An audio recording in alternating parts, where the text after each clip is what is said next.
ಬಾಗು ಬಾಗಮ್ಮ ಭಾಗ್ಯಶ್ರೀ ಮನ್ಯಾಗ ಅದಾವ ಇಲ್ಲ ಅಂತಿಂದತ್ತ ಏ ಬಾಗು ಬಾಗಮ್ಮ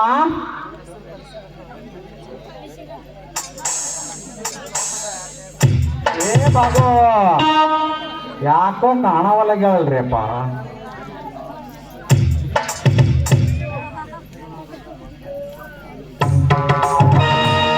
ಯಾರ್ತಾವು ನಾನು ನಿಮ್ಮ ಮಾವ ಸಿದ್ದರಾಮಪ್ಪನಂತ ಓಹೋ ನೋಡು ಮಾರಿಯನ್ನು ಮನೆ ಹೋಗಿಸಿ ಮಾರಿಯನ್ನು ಮತ್ತೆ ಮುಖ ನೋಡಲು ಬಂದಿದ್ದು ಬೀಗನೆಂಬ ಕುಲ ಕಂಟಕ ಏನ್ ಹೇಳ್ತಿದ್ದೀರಾ ಎಂದರೆ ಒಂದು ಅರ್ಥ ಆಗ್ತಾ ಇಲ್ಲ ಏನ್ ಹೇಳ್ತಿ ಅಂತಂದ್ರೆ ಏನ್ ಹೇಳ್ಬೇಕು ಮಾವನವ್ರೆ ನಿನ್ನ ಮಗಳು ನನ್ನ ಮನೆ ಬಿಟ್ಟು 6 ತಿಂಗಳಂತೂ ಹೊರಟು ಹೋಗಿದ್ದಾಳೆ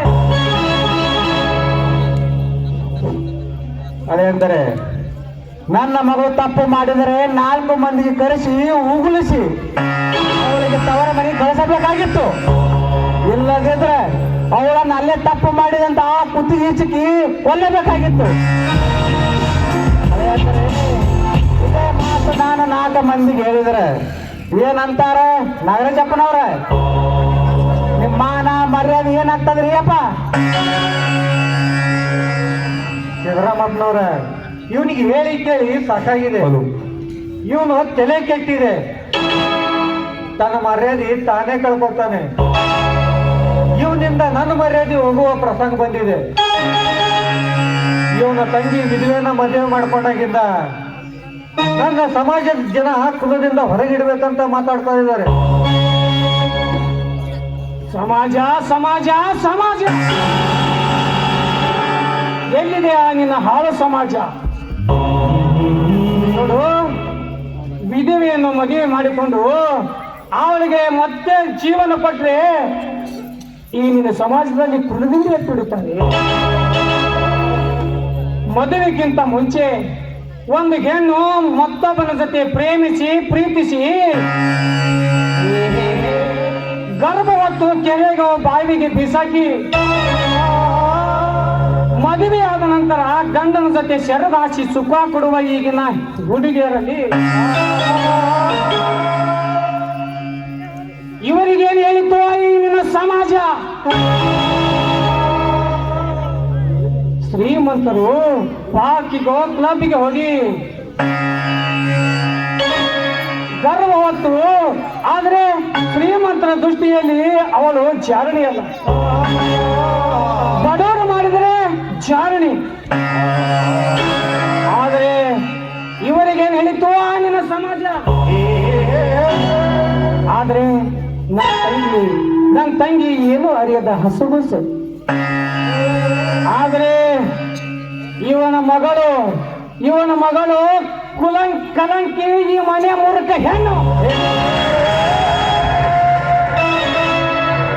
ಸಿದ್ದರಾಮಪ್ಪನವ್ರೆ ಹೇಳ್ರಪ್ಪ ಇವನಿಗೆ ಸಮಾಜದ ಹುಚ್ಚಿಡಿದಿದೆ ಅದನ್ನು ಬಿಟ್ಟು ಇನ್ನೇನು ಉಳಿದಿಲ್ಲ ಇವನ ಹತ್ರ ನಂಗೆ ಹಂಗ ಕಾಣಿಸ್ಲಿಕ್ಕತ್ತದ್ರಿ ನೀವು ಗಂಡನ ಬಂದಂಗೆ ಕಾಣಿಸ್ತೀರ ಊಟ ಮಾಡೋದು ನಡಿ ನೋಡಿಯಪ್ಪ ನಡಿ ನಡಿ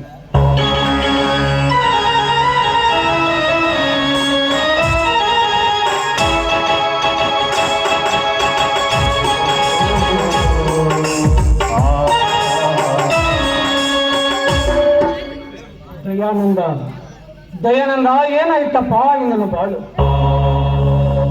ಒಂದು ಕಾಲದಲ್ಲಿ ಹಾರು ತುರಾಯಿಗಳ ಮೇಲೆ ತುರಾಯಿ ಅದೇ ಚಂದ ಇವತ್ತು ಅಪಮಾನ ನೀನೊಬ್ಬ ಹುಚ್ಚನಿಂದ ಸಂಭೋಗ ದೇವ ಈ ನಿನ್ನ ವಿಧಿಲಿಖಿತ ಯಾರಿಗೂ ತೋರಲ್ಲ ಇರಲಿ ಬಂದದ ಬರಲಿ ಆ ಸದ್ಗುರು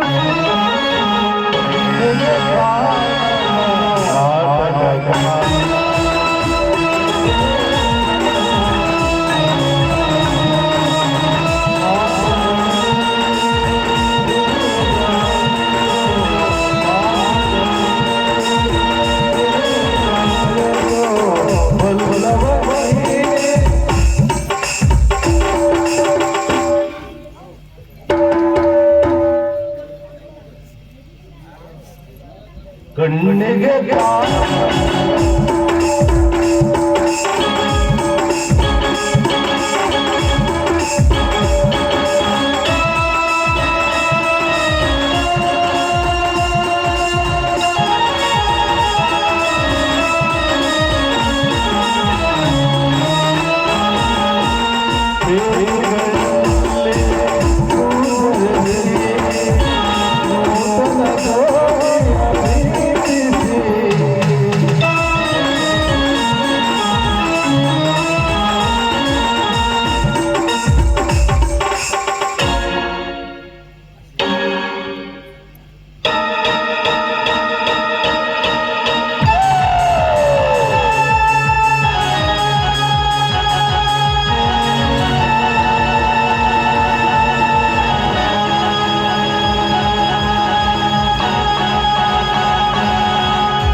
ಯುದ್ಧ ಹುಟ್ಟಾಕವ್ರ ಕಂಡ್ರೆ ನನಗಾಗಲ್ಲ.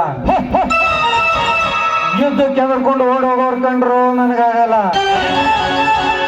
ನಾನೇನಿದ್ರು ಅಕಾಡಿ ಕೀಳುದು ಎದುರಾಳಿಗಳಿಗೆ ಎದೆ ಬಗದು ರಕ್ತ ಚೆಲ್ಲಾಡಿ ಆ ರಕ್ತ ಸುರಿಸ್ಕೊಂಡು ಓಡ್ ಹೋಗೋದು ನೋಡೋದು ನಾನು. ಇಳಿದ ಮೇಲೆ ಕ್ಷಮೆ ದರುಡೆ ಯಾವುದೂ ಇರೋದಿಲ್ಲ.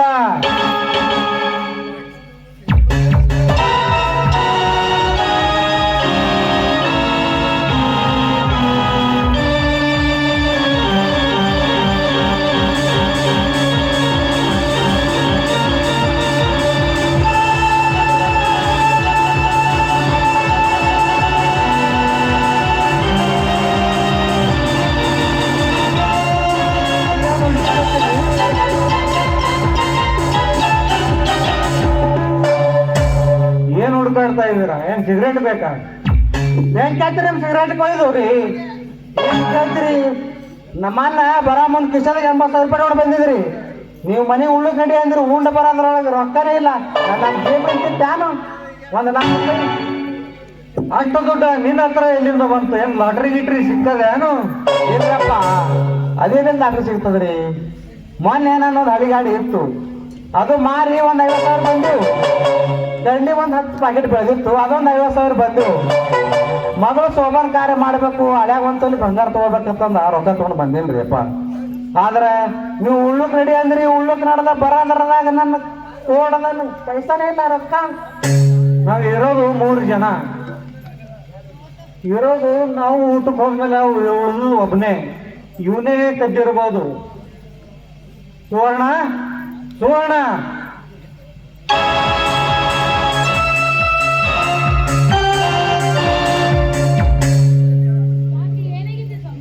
ಸಿದ್ದರಾಮಪುರ ಜೇಬಿಂದ 1 ಲಕ್ಷ ಕಳುವಾಗಿದೆ.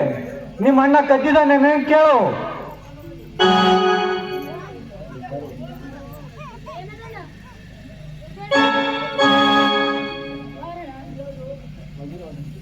ನಾನು ರಿಪೋರ್ಟ್ನಲ್ಲಿ ಹಣ ಇಟ್ಟಿದ್ರಂತೆ, ಕಳುವಾಗಿದೆ ಅಂತ ಅಣ್ಣ.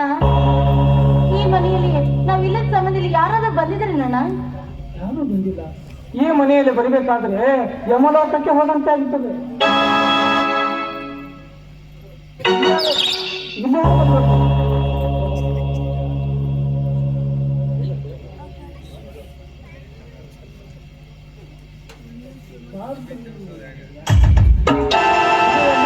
ಹಣ ನೀನೇ ಕಳುವು ಮಾಡಿ ಏನು ಅರಿಯಾದ ನಾಟಕ ಮಾಡ್ತೀಯ ಭಿಕಾರಿ ನನ್ನ ಮಗನೇ. ಮನೆ ಬಿಟ್ಟು ಮೊದಲು ಹೊರು. ನಾಗರಾಜ, ಇಲ್ಲ, ನಾನಂತ ಮನುಷ್ಯನೇ ಅಲ್ಲ, ಕತ್ತೆ ಇಲ್ಲ. ಏನ್ರಿ ನಾಗರಾಜಪ್ಪನವ್ರ, ನಿಮ್ಮ ಕೈ ಚಾಳಕ ಭಾರಿ ಐತಿ ನೋಡ್ರಿ. ಇಲ್ಲದೇದ್ರ ನಮ್ಮ ರೊಕ್ಕ ಗುಳುಮ್ ಆಗಿಬಿಡ್ತೀವಿ ನೋಡ್ರಪ್ಪ. ತುಂಬಾ ಥ್ಯಾಂಕ್ಸ್ ಹೇಳ್ಬೇಕು ನೋಡ್ರಪ್ಪ. ದಯವಿಟ್ಟು ನಿಮ್ಮ ಕೈ ಮುಗಿತೀನಿ. ನನ್ನ ಅಣ್ಣನನ್ನು ಹೊರಗೆ ನಿಲ್ಲಿಸ್ಬೇಡಿ ಸ್ವಾಮಿ. ಇದೊಂದು ಸಲ ಕ್ಷಮಿಸ್ಬಿಡಿ ಸ್ವಾಮಿ. ನೀನು ಇದರಲ್ಲಿ ಅಡ್ಡ ಬರಬೇಡ. ನೀನ್ ಮನೆ ಬಿಟ್ಟು ನಡೆಯೋ ಮೊದಲು.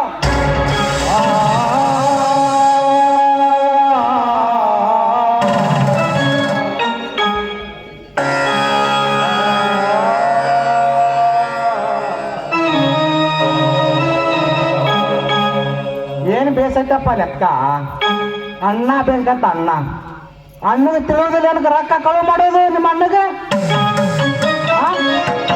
ಮತ್ತೆ ಅಣ್ಣ ಬೇಕತ್ತೆ ಖರ್ಚಿಗೆ ಬೇಡದ್ರೆ ನಾನೇ ಒಂದು 4-10 ರೂಪಾಯಿ ಕೊಡ್ತಿದ್ದಲ್ಲ, ಕಳ್ದು ಯಾಕೆ ಮಾಡಬೇಕು?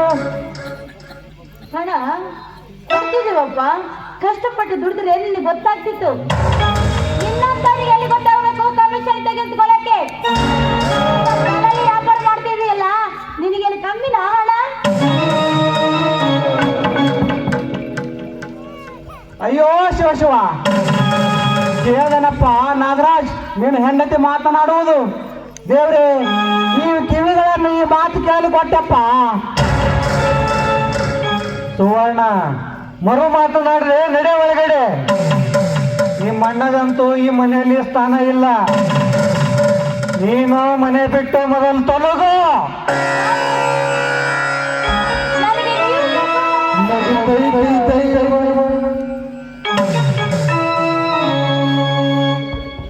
ಮಮಮಯಂದ ಹೃದಯದ ಸಂದ ಬೆರೆದಿರಿ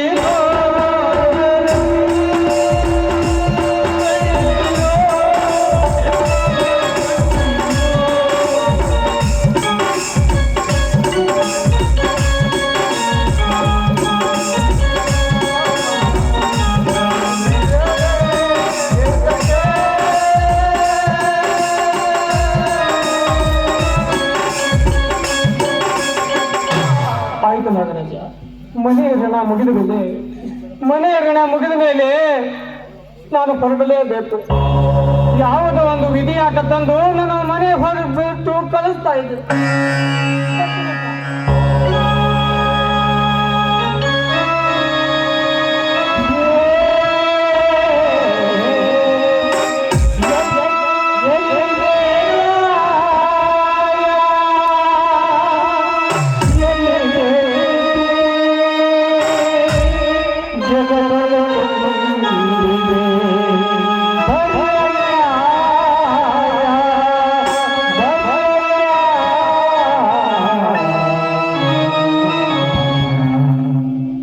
ನಾಗರಾಜಪ್ಪನವ್ರ, ನಾನೇನು ಹೋಗಿ ಬರ್ಲ?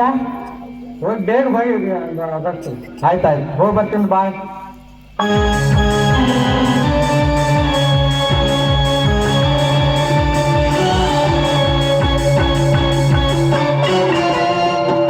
ಹೋಗಿ ಸಿದ್ದರಾಮಪ್ಪನವರೇ, ಹೋಗಿ. ಈ ಮನೆಯಲ್ಲಿ ಎಲ್ಲ ಪೀಡೆಗಳು ತೊಲಗಿದವು. ಉಳಿದಿರೋದು ಸುವರ್ಣ ಒಬ್ಬಳೆ. ನನ್ನ ಕಾರಸ್ಥಾನದಿಂದ ಅವಳಿಗೆ ಹೇಗಾದರೂ ಮಾಡಿ ಮನೆಯಿಂದ ಕಳಿಸಲೇಬೇಕು.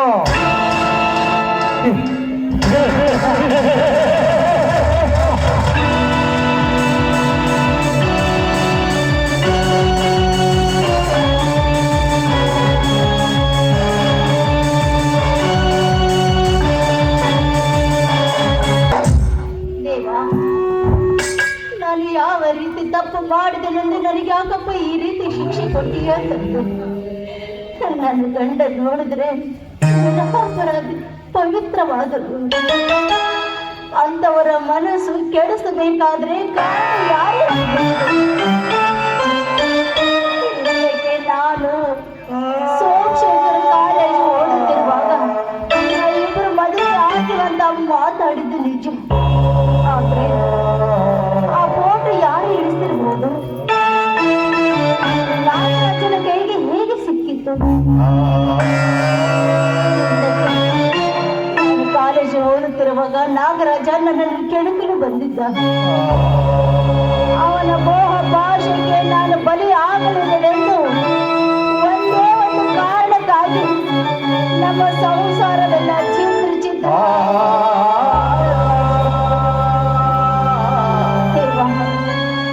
ನನ್ನ ಪತಿ ದೇವರಿಗೆ ಆದಷ್ಟು ವಿಷಯ ಗೊತ್ತಾಗಿ ಅವರಿಗೆ ಕರುಣಿಸಿದ. ಗಂಡನಿಂದ ನಾನು ಪತಿವರ್ತಿಗೆ ಕುಂದು ತಂದುಕೊಂಡವಳು. ಈ ಭೂಮಿ ಮೇಲೆ ನಾನು ಬದುಕಬೇಕಾ? ಗಂಡನೇ ಆಸರೆ ಇಲ್ಲದ ಮೇಲೆ ಹೆಣ್ಣೇಕೆ ಬದುಕಬೇಕು? ನಾನು ಆತ್ಮಹತ್ಯೆ ಮಾಡಿಕೊಳ್ಳಬೇಕು. ಮೈದನ ಮಗ. ಅವನಿಗೆ ಒಂದು ಒಳ್ಳೆ ಸದ್ಗುಣಿ ಹೆಣ್ಣು ಸಿಕ್ಕಿ ಆ ಮನೆಯಿಂದ ಒಂದು ಬೆಳಕಾಗಲಿ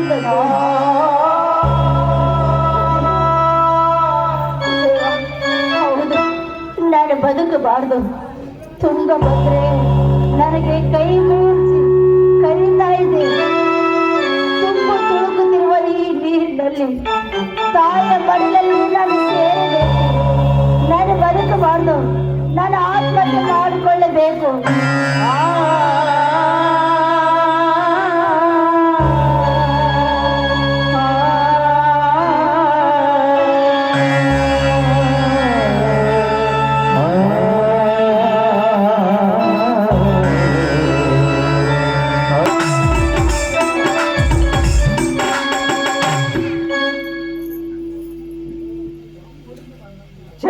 ಛೇ ಎಂತ ಮಾತನಾಡಿದೆ ಫ್ರೆಂಡ್.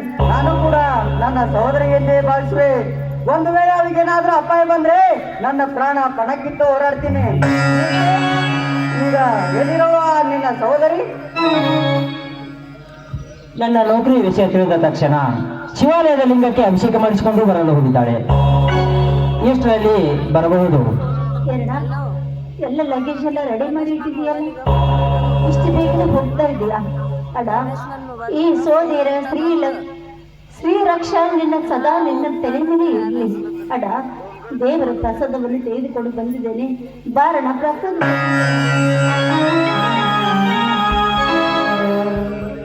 ಆಯ್ತಮ್ಮ, ನೀ ಆಶೀರ್ವದಿಸಿದಂತೆ ಈ ನಿನ್ನ ಸಹೋದರಿಗೆ ಒಂದು ಅಭಯವಚನ ಕೊಡಮ್ಮ.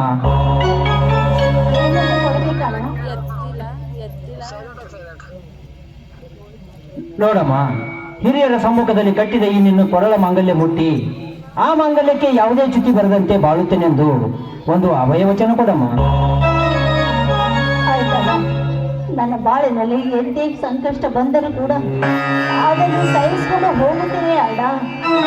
ಅಡ ನನ್ನ ಕೊರಳಿಗೆ ಮಾಂಗಲ್ಯ ಕಟ್ಟಿದ ಈ ಮಾಂಗಲ ಸಾಕ್ಷಿ ಮಾಡಿ ಹೇಳ್ತಾ ಇದ್ದೀನಿ, ಭಕ್ತವೇಶ್ವರ ಸಾಕ್ಷಿ ಮಾಡಿ ಹೇಳ್ತಾ ಇದ್ದೀನಿ. ನನ್ನ ಮಗುವಿನ ತೆರೆ ಮುಟ್ಟಿ ಹೇಳ್ತಾ ಇದ್ದೀನಿ, ಕೊಟ್ಟು ಬಂದರೂ ಕೂಡ ಅದನ್ನು ನಾನು ಸಹಿಸ್ಕೊಂಡು ಹೋಗ್ತೀನಣ್ಣ, ಸಹಿಸ್ಕೊಂಡು ಹೋಗ್ತೀನಿ.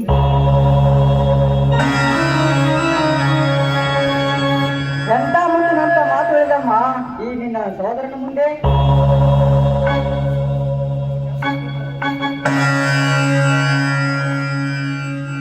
ಮತ್ತೇನೆ ಯಾವಾಗ ಬರ್ತೀನಿ ಮಾಮ?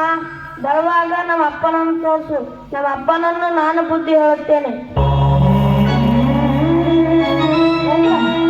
ಹಾಗೆಲ್ಲ ಮಾತಾಡಬಾರ್ದಪ್ಪ, ನೀನು ಇನ್ನೂ ಚಿಕ್ಕವನು. ನೀನು ಮಾಮನಂತೆ ಓದಿ ನೌಕರಿ ತೆಗೆದುಕೊಳ್ಬೇಕಪ್ಪ. ಮಾಮ, ನಾನು ಶಾಲೆ ಕಲಿತು ನ್ಯಾಯಾಧೀಶನಾಗೋದಿಲ್ಲ. ನಾನು ಪೊಲೀಸ್ ಇನ್ಸ್ಪೆಕ್ಟರ್ನಾಗಿ ನಮ್ಮ ಡ್ಯಾಡಿ ಮಮ್ಮಿ ಹೇಳಿದಂತೆ ಕೇಳಬೇಕು. ಹಾಗೆ ಮಾಡುತ್ತೇನೆ. ಒಂದು ವೇಳೆ ಕೇಳಿದರೆ ಕಸ್ಟಡಿಯಲ್ಲಿ ಇಡುತ್ತೇನೆ. ಅಲ್ಲವೇ ಮಮ್ಮಿ? ಮಗನ ಕಡೆಯಿಂದ ಬುದ್ಧಿ ಕೇಳಿಸಿಕೊಳ್ಳುವಷ್ಟು ಬುದ್ಧಿಹೀನರಲ್ಲಪ್ಪ ಈ ನಿನ್ನ ತಂದೆ.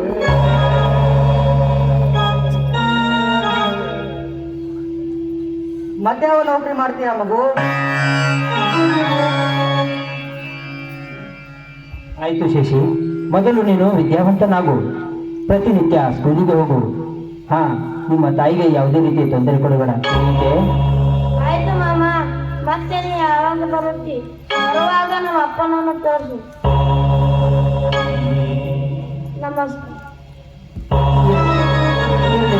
ಜಾನಮರಿ, ಇದು ತೆಗೆದುಕೋ ಹಣ.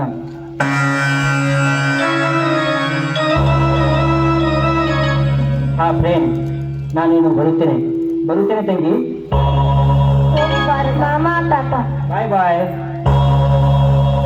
ನಡಿ ಮಿತ್ರ, ನಾನು ನಿನ್ನ ಬಸ್ ಸ್ಟ್ಯಾಂಡ್ ವರೆಗೂ ಬಿಟ್ಟು ಬರುತ್ತೇನೆ. ಅಲ್ಲಿ ಲಾಭಕ್ಕೆ ತರುತ್ತೇನೆ. ಮನದಲ್ಲಿ ಆಸೆ ಬೇರೆ,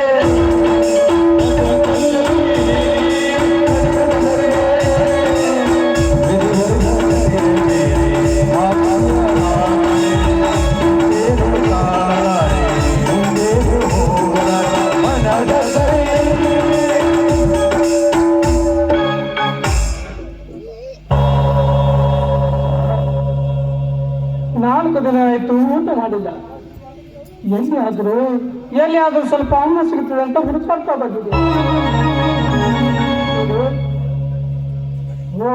ಹೋಗ್ ಮೇಡಮ್, ಸ್ವಲ್ಪ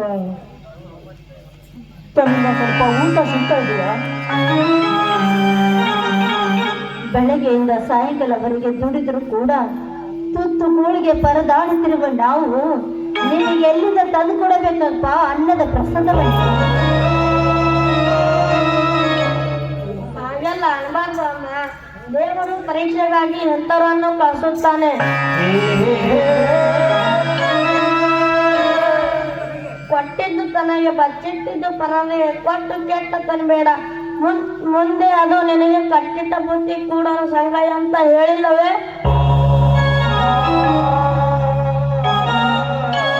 ಏನು ಮಾತಾಡ್ತಿದೀಯ ನೀನು?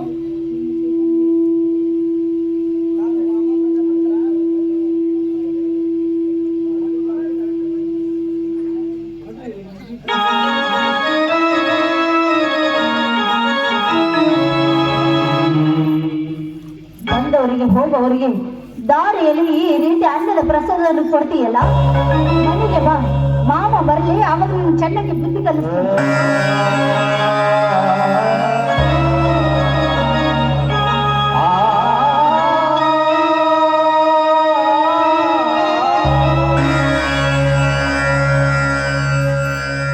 ಬೇಡ ಹೋಗ್ಬೇಡ, ಯಾಕಂದ್ರೆ ನಿನ್ನ ತಾಯಿ ಹಿಂದೆ ನಿಮಗೆ ಬೇಸರ ಪಡ್ಕೊತಿದ್ದಾರೆ. ನನಗೋಸ್ಕರವಾಗಿ ನೀನೇಕೆ ಒದಗಿತ್ತು ತೆಗೆದುಕೋ. ನಾನು ಮಾಮ ಬಂದ ನಂತರ ಸುಳ್ಳು ಹೇಳಿ ಬೇಸುತ್ತೇನೆ. ತೆಗೆದುಕೋ ಹುಚ್ಚಪ್ಪ ಅನ್ನ. ಹಾಗಾದ್ರೆ ನಿನ್ನ ಮನಸ್ಸು ನಾನೇ ಕಿಂಗಿಸಲಿ, ತೆಗೆದುಕೊಳ್ಳಿ.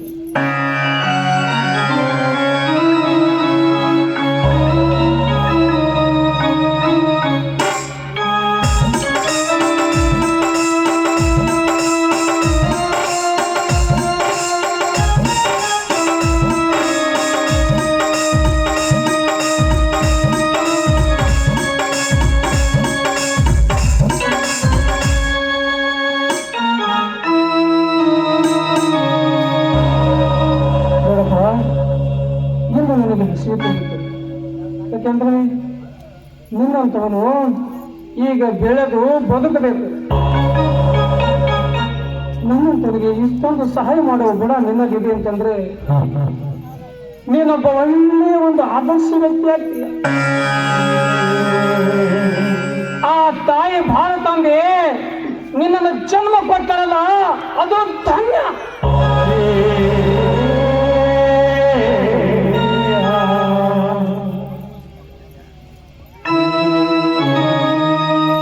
ಆಯ್ತಪ್ಪ, ಆ ಭಾರತಾಂಬೆಗೆ ನಾನು ಯಾವತ್ತೂ ನಿನ್ನಂತ ಮಗು ಹೆತ್ತರಿಗೆ ಚಿರಋಣಿ.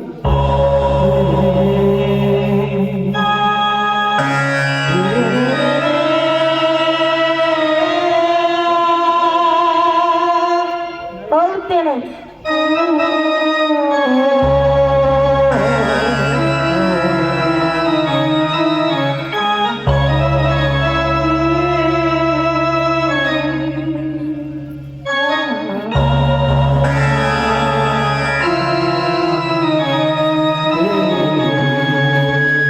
ಇವತ್ತು ನಾನು ಊಟ ಮಾಡಿದೆ, ಆದರೆ ಕೂಲಿ ಮಾಡಲು ನಾಲಿ ಮಾಡಲು ಇವತ್ತು ನನಗೆ ತೋರಬಲ ಶಕ್ತಿ ಬಂದಿದೆ. 4 ದಿವಸ ಊಟ ಮಾಡಲಾರ್ದೆ ಮನೆಯಿಂದ ನನಗೆ ಅಪರಾಧ ಹಾಕಿದ್ದರು. ಜನರು ನನ್ನನ್ನು ಕಳ್ಳ ಎಂಬ ಪಟ್ಟ ಕಟ್ಟಿದರು.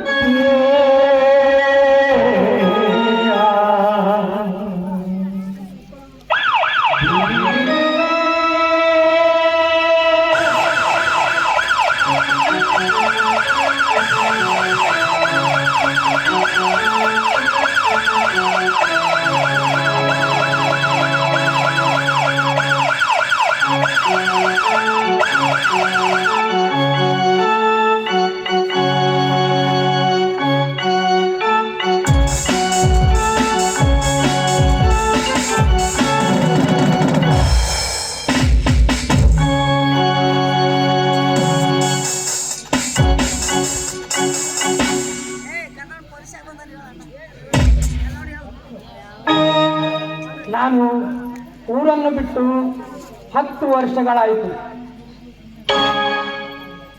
ಆದರೆ ಮತ್ತೆ ಈ ಊರಿಗೆ ಮರಳಿ ಟ್ರಾನ್ಸ್ಫರ್ ಕೊಡಲು ಅದಕ್ಕೆ ಒಂದೇ ಕಾರಣ. ಅಶೋಕ್ ಕಂಟೆ, ವಿಜಯ್ ಸಾಳಸ್ಕರ್, ಹೇಮಂತ್ ಕರ್ಕರೆ ಅಂತ ಆದರ್ಶ ವ್ಯಕ್ತಿಗಳಿಗೆ ತತ್ವವೆಂದು ಭಾವಿಸಿ 1 ರೂಪಾಯಿ ಕೂಡ ಲಂಚ ಕೊಡದೆ ಗಳಿಸಿದ ಈ ಪೊಲೀಸ್ ಯಾವುದೇ ತರದ ನ್ಯಾಯ, ನೀತಿ, ಧರ್ಮಗಳನ್ನು ಕಾಪಾಡುವುದೇ ನನ್ನ ಕೆಲಸ.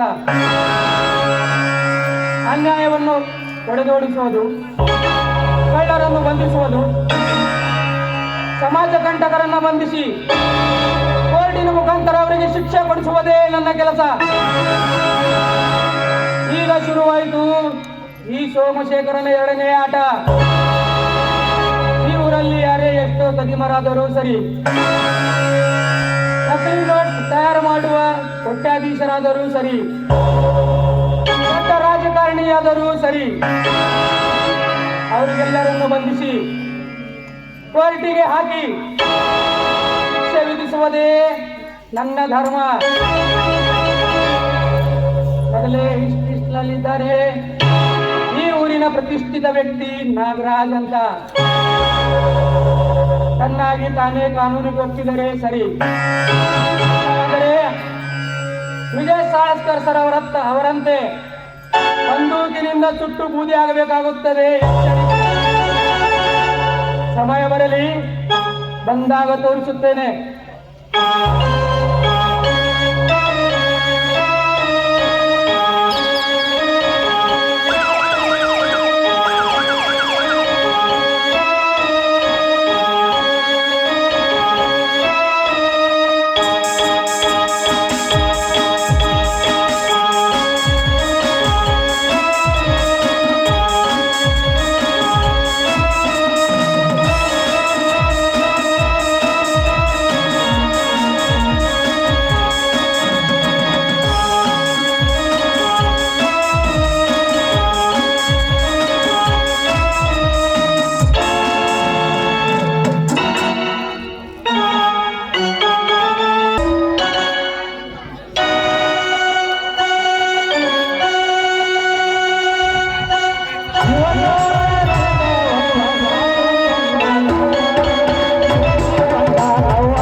ನಾನು ಸಂಸಾರ ಮಾಡಬೇಕು ಅಂದ್ಕೊಂಡಿದ್ದೆ, ಆದ್ರೆ ಆಗಲಿಲ್ಲ.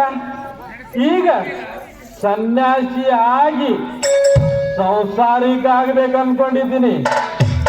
ಈ ಸಂಗಿ ಹಿಂದೆ ಬೆನ್ನ ಹತ್ತಿ ಹತ್ತಿ ಹತ್ತಿ ಏನು ಫೈದಾ ಆಗಲಿಲ್ಲ. ಅದರ ಕಾಲಾಗ ಅನ್ನ ನೀರ ಇರ್ಲಾರ್ದೆ ಬರೇ ಪುರಿ ಉಪ್ಪಿಟ್ಟು ಮ್ಯಾಗ ನೆಟ್ಗಲ್ಲ ಮಟ್ಟಾಗ 12 ವರ್ಷ ತಪಸ್ಸು ಮಾಡಿ ವರ ಪಡ್ಕೊಂಡು ಬಂದಿದೆ. ಇವತ್ತು ಯಾನಕ್ಕೆ ಆಗಲಕ್ಕ ಆ ಸಂಗೀನ ಹೊಡ್ಕೊಂಡು ಹೋಗೋದೆ. ಜೈ ಅಗಡಂ ಬಗಡಂ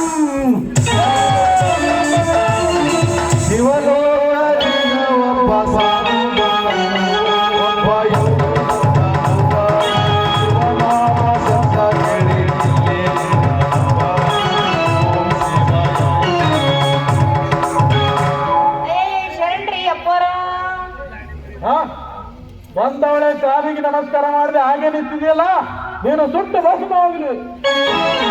ಸುಟ್ಟು ಬಸವ ಮಾಡಿದ್ರೆ ನಮ್ಮ ದಿವ್ಯ ದರ್ಶನದಿಂದ ಹಾಗೆ ಆಗುತ್ತೆ. ಅಪ್ಪ ಅದು ಏನಾರು ಇಲ್ರಿ, ಈ ವರ್ಷ ಮುಗಿದ್ರಾಗ ನನ್ನ ಮದುವೆ ಆಗ್ತಿಲ್ಲ. ನನ್ನ ಭವಿಷ್ಯ ಹೇಳಿ ಸಾಕು, ಜಾಸ್ತಿ ಮಾತಾಡೋದು. ನಿಮ್ ಮದುವೆ ಆಗಲ್ಲ, ಮುಂದಿನ ವರ್ಷ ಮತ್ತೆ ಬರ್ರಿ ಇದೇವರಿಗೆ, ಅವಾಗ ನೋಡಂತ್ರಿ ಅನ್ನೋದು. ಊರಾಗ ಬಂದ್ರ ಅವಾಗ ವರ ನೋಡ್ತ್ರಿ. ಹಂಗ ಮಾಡಕ್ ಹೋಗ್ಬೇಡ್ರಿ. ಬಂದಿರಿ ಮಾಡ್ಕೊಂಡ ಹೋಗ್ಬೇಕಂತ ಬಂದಿರಿ ನೋಡ್ರಿ. ಯಾರಿಗಾರ ಜೋಡ್ ಮಾಡಿ ಕಳಿಸ್ರಿ, ಬೆಳಗಾಗತ್ತ ನೋಡಮ್ರಿ. ಹಾಗೆ ಆದ್ರೆ ಮಾಡಮ್ರಿ. ಮತ್ತೆ ನಿಮ್ದು ಏನಾರೇ ಪ್ರಾಬ್ಲಮ್ ಇತ್ತಂದ್ರೆ ಹೇಳ್ರಿ, ಒಂದೇ ಸೆಕೆಂಡ್ದಾಗ ನಾವು ಸಾಲ್ವ್ ಮಾಡ್ಕೊಳ್ತೇವೆ. ಅಗಡಂ ಬಗಡಂ ಬಂಬಂ ಅಗಡಂ ಬಗಡಂ ಬಂಬಂ. ಹಾ ಏನಿಲ್ರಿ ನಮ್ಮಪ್ಪ ಬಾಳ ನನಗೆ ಶನಿ ಗಂಟು ಬಿದ್ದಂಗ ಆಗೇನ್ರಿ ನಮ್ಮಪ್ಪ ಒಟ್ಟ ಕಾಡ್ತಾನ ಯಾಕ ಒಟ್ಟು ನನ್ ಮದುವೆನೂ ಮಾಡಂಗಿಲ್ಲ ಮದುವೆ ವಿಚಾರ ಬರಂಗಿಲ್ಲ ಅಂತ ಎಲ್ಲಾಗ ಹಾ ನಾ ಒಂದು ಐಡಿಯಾ ಹೇಳ್ತೀನಿ. ಏನ್ ಮಾಡಿ ಹಂಗ ಮಾಡಿದ್ರೆ ಅಂದ್ರೆ ನಿನ್ನ ಮದುವೆ ಆಗ್ತದ ನೋಡು. ಹಂಗ ಮಾಡಿದ್ರೆ ಮದುವೆ ಆಗ್ತದೆ ಹಾ ಹೆಂಗ ಮಾಡಿದ್ರೆ ನಾನು ಮದುವೆ ಆಗ್ತದ ಅದನ್ನ ನಿನ್ನ ಮನಸ್ಸಿನಾಗ ನಿಮ್ಮ ಮಾವ ಚೆನ್ನಪ್ಪ ಮಾವನ್ನ ಮದುವೆ ಆಗ್ಬೇಕು ಅಂತ ನನಗ್ ಗೊತ್ತು. ಹೌದಲ್ರಿ ಕರೆ ಇದ್ದಂಗ ಹೇಳದಲ್ರಿ ಅಪ್ಪರ ಅದರ ಕಾಲ ನಿಮ್ಮ ಅಪ್ಪ ಈಗ ಊರಿಗೆ ಹೋಗೋದು ಗೊತ್ತು. ಹೌದು ಅದೆಲ್ಲ ನಮ್ಮ ದಿವ್ಯ ದೃಷ್ಟಿಯಿಂದ ಗೊತ್ತಾಗುತ್ತೆ ಭಕ್ತರೇ. ದಿವ್ಯ ದೃಷ್ಟಿಯಿಂದ ನೋಡಾಕತ್ರೆ ಏನು ಕಳ್ತನ ನೋಡಿ ಹೇಳಕತ್ತೀರಿ ನನ್ಗೊಂದು ಒಟ್ಟು ಎಲ್ಲರೂ ನೋಡಿದ್ದೇವು ನೋಡಿ ಹೇಳಿದ್ದೆವು. ಇದ್ಕೋ ನಿಮ್ಮ ಅಪ್ಪ ಬರೋದ್ರೊಳಗ ಬರೋದ್ರಾಗ ಒಟ್ಟಿಗೊಂದು ತೆಲುಗುಂಬು ಕಟ್ಕೊಂಡು ನಾಟಕ ಮಾಡಿದೆ ಅಂದ್ರೆ ಹಾ ನಿಮ್ಮ ಅಪ್ಪ ಕಾಲ್ ಹಿಡಿದು ಮದುವೆ ಮಾಡ್ತಾನ ನೋಡಿ. ಒಟ್ಟ ಯಾರಿಗೆ ಮದುವೆ ಮಾಡ್ಕೋಬೇಕ್ರಿ ನಾನು ನೀ ಯಾರ ಹೆಸರು ಹೇಳ್ತಿ ಅವ್ರಿಗೆ ಮದುವೆ ಮಾಡ್ಕೊತಾನ. ಪಾಪಣ್ಣ ಫೋಟೋಗ್ರಾಫರ್ ಪಾಪಣ್ಣ ಮದುವೆ ಆಗ್ತೀನಿ ಅಂತ ಗಂಟು ಬಿದ್ದಾರೆ. ಅವನಿಗೇನ್ ಮಾಡ್ತಿ ಬರೋಬರಿ ಇಲ್ಲ ಮನುಷ್ಯ ಪಟ್ಟಿಂಗ ನಮ್ಮ ಹೌದಲ್ಲ ಬರೋಬರಿ ಇಲ್ಲ. ಲಫಂಗ ಕೆಟ್ಟ ಲಪ್ಪನ್ ಪಟ್ಟಿಂಗ ಬರೀ ಗೋಳು ಮಾತಾಯ್ತು ಮಾತಾಯ್ತಿ. ಇವರೇ ನಮ್ಮ ಚೆನ್ನು ಹೆಂಗದ ಹೇಳಿ ಅವ ಅವ ಮಾತ್ರ ಏಕ ನಂಬರ್ ಮನುಷ್ಯ ಅಂದ. ಮದುವೆ ಆದ ಅಂದ್ರೆ ವರ್ಷ ತುಂಬುದ್ರೊಳಗೆ ಆಟ ಅವಳಿ ಜವಳಿ ಮಗುನ ಕೊಡ್ತಾರ ನೋಡಿ ನಿನಗೆ. ಮಕ್ಕಳು ಕೊಡ್ತಾನ ಮತ್ತೇನ್ ಕೊಡಂಗಿಲ್ಲ ಬಂದ ತಕ್ಷಣ ಮಕ್ಕಳು ತಯಾರು ಮಾಡೋದು ಕೆಲ್ಸದಲ್ಲಿ ಬರ್ತಿಲ್ಲ. ಯಾ ಮಾಡಿದವ್ರಿ ಯಾ ಎಲ್ಲಿದ್ದೀರಿ ನಾವು ಕೈಲಾಸ ಪರ್ವತದಿಂದ ಬಂದವಳೆ ಬರ್ತಾಳೆ. ಹೌದ್ರಿ ಕೈಲಾಸ ಪರ್ವತದಿಂದ ಬಂದ್ರೆ ಡೈರೆಕ್ಟ್ ಹಿಮಾಲಯ ಪರ್ವತದಿಂದ ಇಲ್ಲಿ ಬಂದ್ರೆ ಡೈರೆಕ್ಟ್ ಈ ಊರಿಗೆ ಡೈರೆಕ್ಟ್ ಈ ಊರಿಗೆ. ಹೌದಲ್ರಿ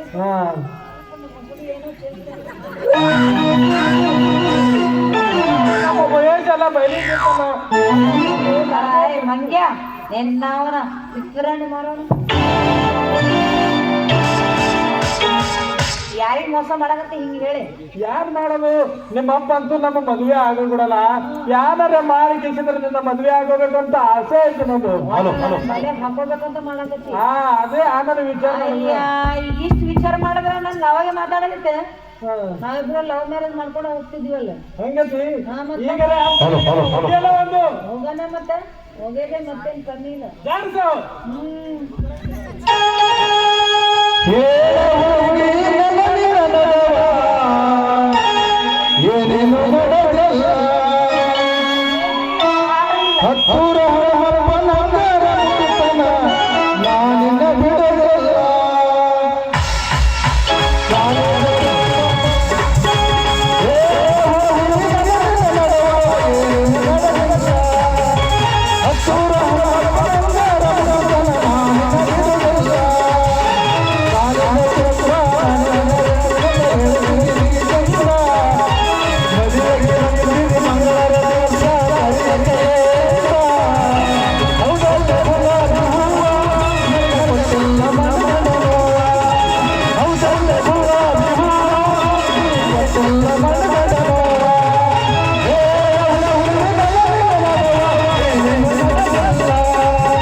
ಜಗವೆಲ್ಲ ಬೆಕ್ಕುತ್ತದೆ ಅನ್ನೋ ಹಾಗೆ ಅಲ್ಲ, ಜೋಳದ ಬೆಳೆಯುವ ಸಾಯಂಕಾಲ ಆದ್ಮೇಲೆ ಹಕ್ಕಿಯ ಚಿಲಿಪಿಲಿ ನಾದವನ್ನು ಕೇಳಿ ಸಂಗೀತ ನಾದ ಕೇಳ್ತಾ ಇದ್ದರೆ ಈ ಹೃದಯ ಮನೋಹರವಾಗಿ ಈ ತಾಯಿಯ ಮಡಿಲಲ್ಲಿ ಎಷ್ಟೊಂದು ಸುಂದರವಾಗಿ ಕಾಣ್ತಿದೆಯಲ್ಲ ಈ ಪ್ರಶಸ್ತ ವಾತಾವರಣ.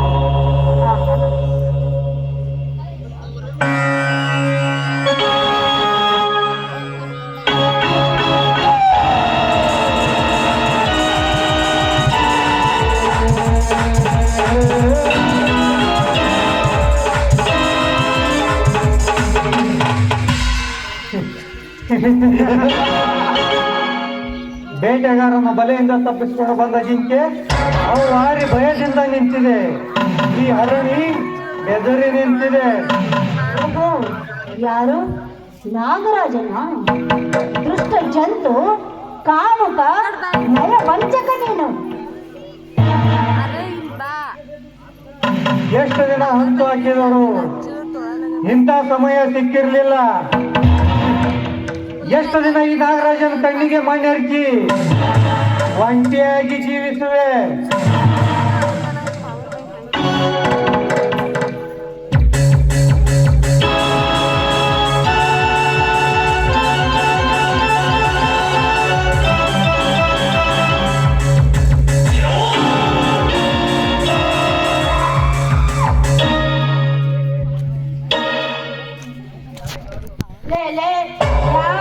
ಮಂಗನ ಮಕ್ಕಳು, ನಮ್ಮ ತಾಯಿ ಕೈ ಮೈ ಮುಟ್ಟುತ್ತೀರಾ? ಚಂದಕ್ಕೆ ಸರ್ದ ಮಾತನಾಡೋ. ನಮ್ಮವ ಬಂದಿದ್ದು ಹೇಳಿಲ್ಲವೇ ಒಲಿಸುತ್ತಲೇ ಮಕ್ಕಳ.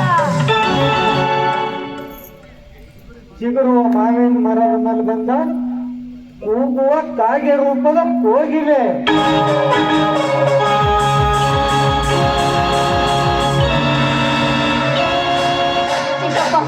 ನಿನ್ನ ಕೈ ಮುಗಿತೀರಿ, ನನ್ನ ಮಗನನ್ನು ಹೊಡಿಬೇಡಿ ಚಿಕ್ಕಪ್ಪ, ಹೊಡಿಬೇಡಿ. ಭಾಗ್ಯಶ್ರೀ, ನೀನು ಪತಿವರ್ತೆ ಶಬ್ದ ಬೇಕೋ ಅಥವಾ ನಿನ್ನ ಮಗ ಬೇಕೋ ವಿಚಾರ ಮಾಡಿ ಹೇಳು. ಚಿಕ್ಕಪ್ಪ, ನಿನಗೆ ಬೇಡವಾದ್ರೆ ನಾವು ಈ ಊರಲ್ಲೇ ಬಿಟ್ಟು ಹೋಗುತ್ತೇವೆ. ನನ್ನ ಮಗನನ್ನು ಬಿಟ್ಟು ಬಿಡಿ ಚಿಕ್ಕಪ್ಪ, ಬಿಟ್ಟು ಬಿಡಿ. ಈ ಕುನ್ನಿಗೆ ಹೊಡಿಬಾರ್ದೆ ಸಿದ್ದರಾಮಪ್ಪ. ಈ ಕೈಯ ಕಚ್ಚಿದ ಈ ಕುನ್ನಿ ಬದುಕಿರಬಾರ್ದು. ಹೇಳ್ಕೊಂಡು ಹೋಗು.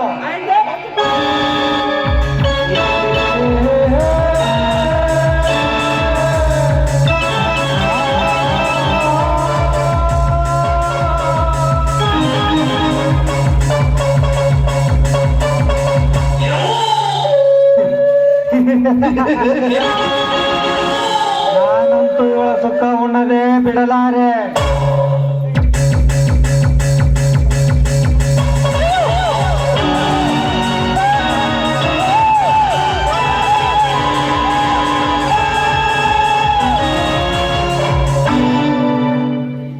ಲೇ ಲೇ ಲೇ ಗೋಕಪ್ಪ, ನನ್ನ ಮಗನೇ, ನಿನಗೇನಾದ್ರೂ ಮಾನ ಮರ್ಯಾದೆ ಸ್ವಲ್ಪನಾದ್ರೂ ಇದೆಯಾ? ಅಕ್ಕ ತಂಗಿ ಹೆಂಡತಿ ಇಲ್ಲದ ಮುಖ ನೋಡ್ರಿ ಹೇಗಿದೆ, ಮಾರೋದರ ಮತ್ತೆ ಹಾಗೆ. ಯಾರೋ ನೀನು? ಓಹೋ, ಮನೆಯ ಮಾಲೀಕನ ಕಣ್ಣು ತಪ್ಪಿಸಿ ಹಾಲು ಕುಡಿಯ ಬಂದಲು ಇನ್ನೊಬ್ಬ ಕಳ್ಳಬೇಕು.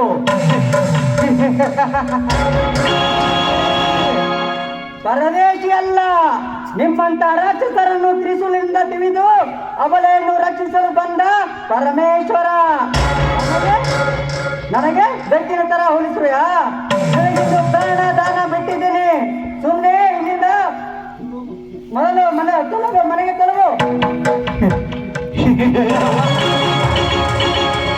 ಈಗ ಹೋಗ್ತೀನಿ ಪರಮೇಶಿ, ಇನ್ನೊಂದು ಗಂಟೆಯಲ್ಲಿ ನಿನ್ನ ಸಾವು ಪರದೇಶಿ.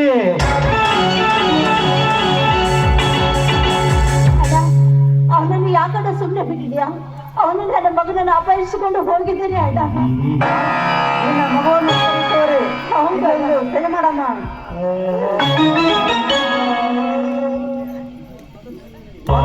ಮೊದಲು ಮನೆಗೆ ನಡಿ. ಆಯ್ತಣ್ಣ, ನಾನು ಮನೆಗೆ ಹೋಗ್ತೀನಿ. ಮೊದಲು ನೀನು ಪೊಲೀಸರನ್ನು ಕರೆದುಕೊಂಡು ಬಾರಣ್ಣ.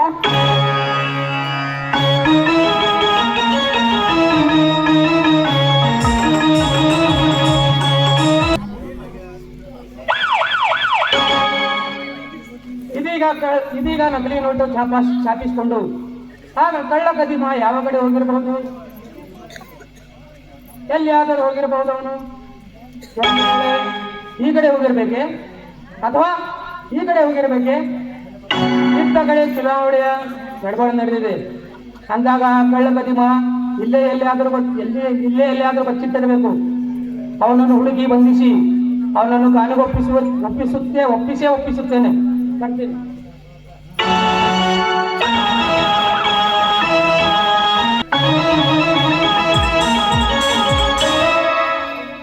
ಕೊನೆಗೂ ನನಗೆ ಆ ದೇವರ ದಯದಿಂದ ಒಳ್ಳೇದೇ ಆಯಿತು. ಇಲೆಕ್ಷನ್ ಅಲ್ಲಿ ಕೂಡ ಆ ನಾಗರನ್ನು ಸೋಲಿಸಿ ಗೆದ್ದು ಬಂದೆ. ಪರಮೇಶಿ ಗೆದ್ದರು ನಾವು Parameshi.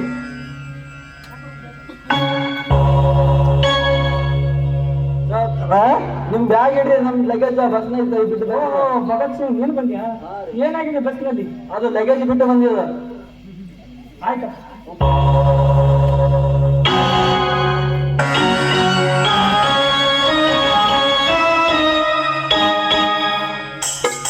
Mister Dayanand Babu, you are under arrest.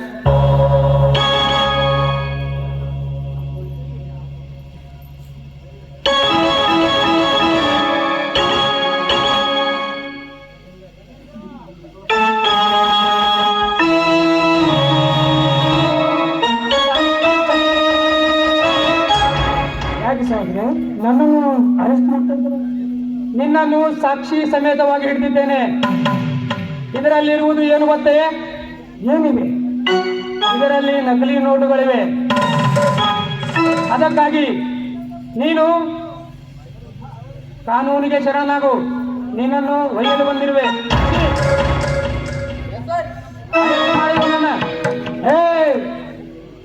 ಚೇಷ್ಟೆ ಮಾಡ್ತಾ ಇದ್ದೀನಿ. ನೀನೊಬ್ಬ PS ಆಗಿ ಈ ಶ್ರೀಮಂತ ದಯಾನಂದನ ತನ್ನಾಗಿ ನನ್ನನ್ನು ಈ ಕಂಚಿನ ನೋಟೆಂದು ಬಂಧಿಸ್ತಾ ಇದ್ದೀನಿ. ನನ್ನ ಮೇಲೆ ಚೇಷ್ಟೆ ಮಾಡ್ತಾ ಇದ್ದೀನಿ. ಅಲ್ಲ, ಎಲ್ಲಿದ್ದು ನಿನ್ನ ವಿಶ್ವಾಸ ನನ್ನನ್ನು ಮನೆ ಬಿಟ್ಟು ಹೊರಗೆ ನುಗ್ಗುವಾಗ ತಾಯಿಗೆ ತಂದೆ ಯಾರು ಎಂದು ಕೇಳಿ ತಾಯಿಯ ಕಣ್ಣಲ್ಲಿ ಕಣ್ಣೀರು ಸುರಿಸ್ತೀವಿ. ನಿಮ್ಮಂಥವ್ರನ್ನ ಒಳಗಾಗಿ ಒತ್ತು ಸತ್ಯನೂ ಹೊರಗೆ ತರ್ತೀವಿ. ಕಾನೂನಿನ ದೃಷ್ಟಿಯಲ್ಲಿ ತಾಯಿ ಇಲ್ಲ, ತಂದೆ ಇಲ್ಲ, ಬಂಧು ಇಲ್ಲ, ಬಳಗವಿಲ್ಲ.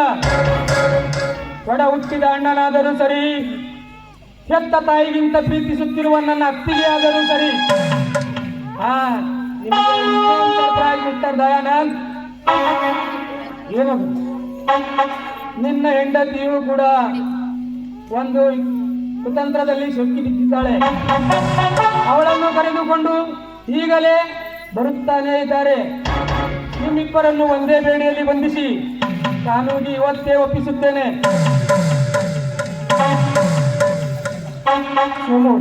ಯೋಚನೆ ಮಾಡು, ಯಾಕೆಂದ್ರೆ ನಾನೀಗ ಹೊರ ಹುಟ್ಟಿದ ಅಲ್ಲ. ಅಷ್ಟಾದರೂ ಸಮಸ್ಯೆಗಳಿವೆ. ಕನಿಕಾರ, ಪ್ರೀತಿ, ಮಮತೆ, ಮಮಕಾರ ಇದ್ಯಾವುದು ಕಾನೂನಿನಲ್ಲಿ ನಡೆಯುವುದಿಲ್ಲ. ಏನಾದರೂ ಹೇಳಬೇಕಾದರೆ ಕೋರ್ಟಿನಲ್ಲಿ ಹೇಳು. ಅರೆಸ್ಟ್ ಮಾಡ್ಕೊಂಡು ತಗೊಂಡು ಒಂದು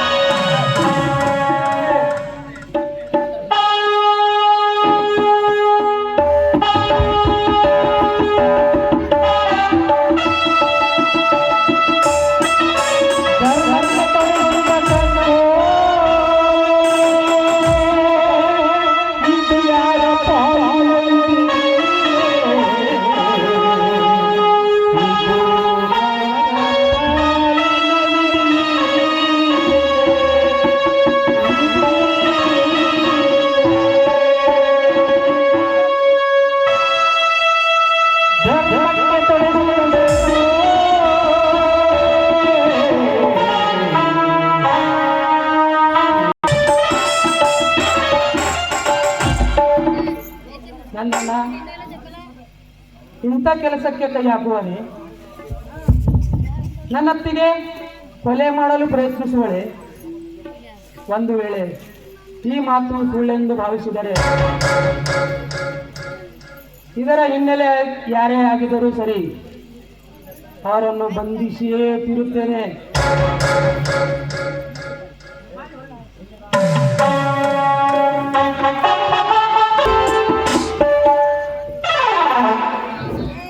ಹಲೋ,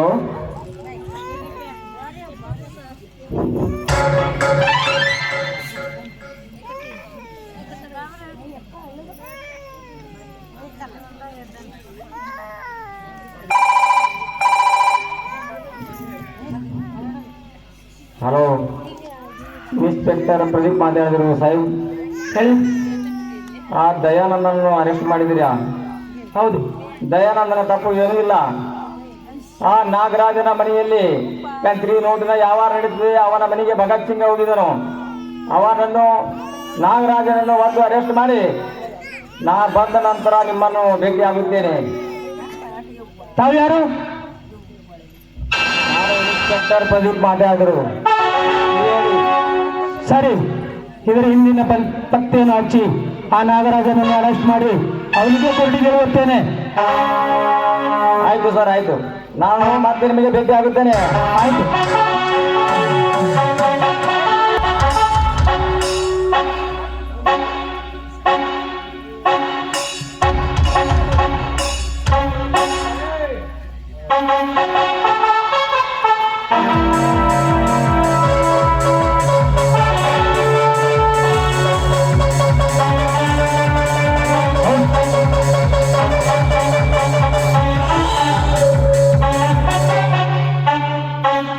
ಸರ್, ನನ್ನ ಒಬ್ಬನ್ನು ಬಿಟ್ಟು ಮನೆಯಲ್ಲಿ ಎಲ್ಲಿ ಹೋಗಿದ್ದೀರಿ? ನನಗೆ ಮನೆಯಲ್ಲಿ ಭಯ ಉಂಟಾಗುವುದು ಸರ್.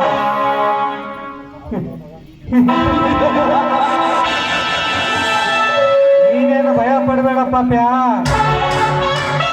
ಈ ನಾಗರಾಜನ ಸರಿಸಾಟಿ ಇನ್ಯಾರೂ ಇಲ್ಲ.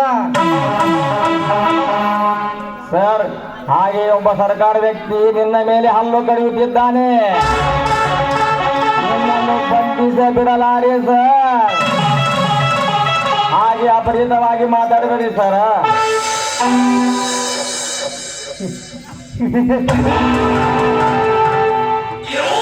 ಬೆಂಗಳೂರು ಬ್ಯಾಂಕ್ ಮ್ಯಾನೇಜರ್ ಜಗನ್ನಾಥನಿಗೆ ಕೊಲೆ ಮಾಡಿ ಬ್ಯಾಂಕ್ ಲೂಟಿ ಮಾಡಿಕೊಂಡ್ರು, ಯಾರು ಕೇಳಲಿಲ್ಲ.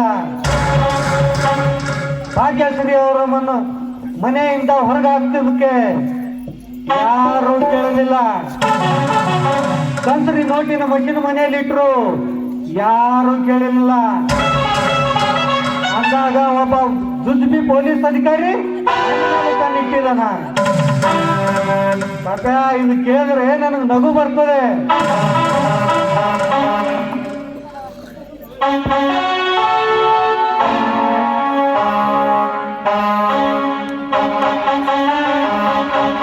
ಆಯ್ತು ಸರ್, ಬರ್ತೀನಿ ಸರ್. ಸರ್, ಬರ್ತೀನಿ ಸರ್. ಟಾಟಾ.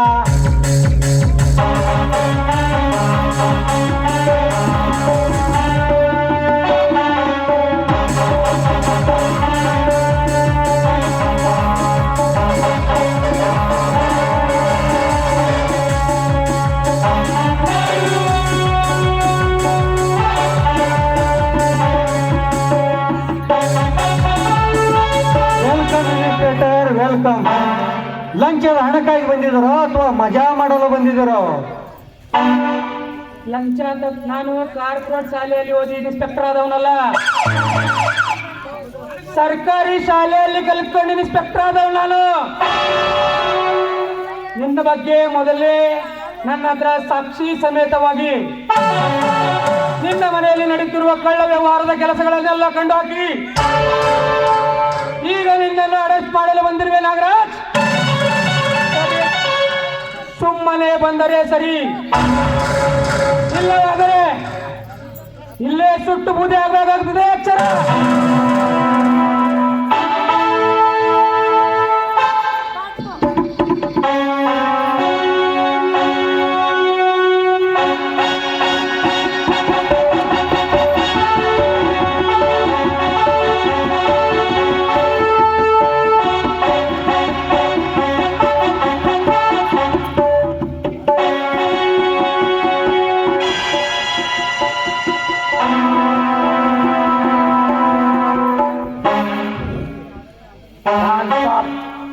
ನಾಗ್ಯಾ ಹೆಡ್ ಸಾಬ್.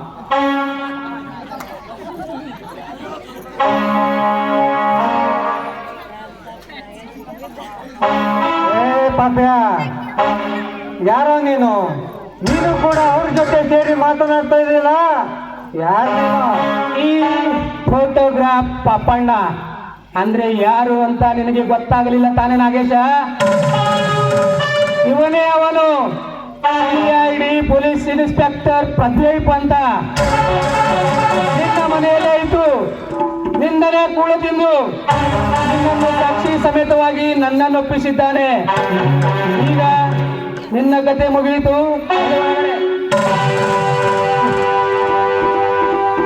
ನಾಗರಾಜ್, ನಾನು ನಿನ್ನ ಪಾಲಿನ ಎರಧರ್ಮ, ನಾನು ನಿಮ್ಮ ಅಪ್ಪ. ಇವನನ್ನು ಒದ್ದು ಕರೆದುಕೊಂಡು ಬನ್ನಿರಿ.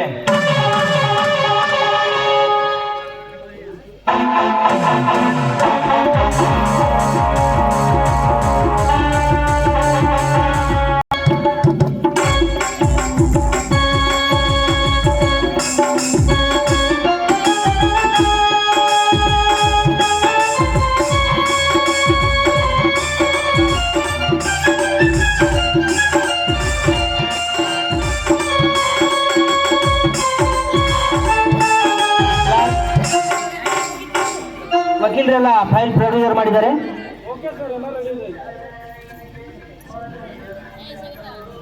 ಹಲೋ, ಹಾಗಿದ್ದರೆ ಅಪರಾಧಿಯನ್ನು ಕೂಗಿ. श्रीमती भाग्यदेवी हाजिर है, हाजिर है, हाजिर है। भाग्यश्री हाजिर है, हाजिर है, हाजिर है।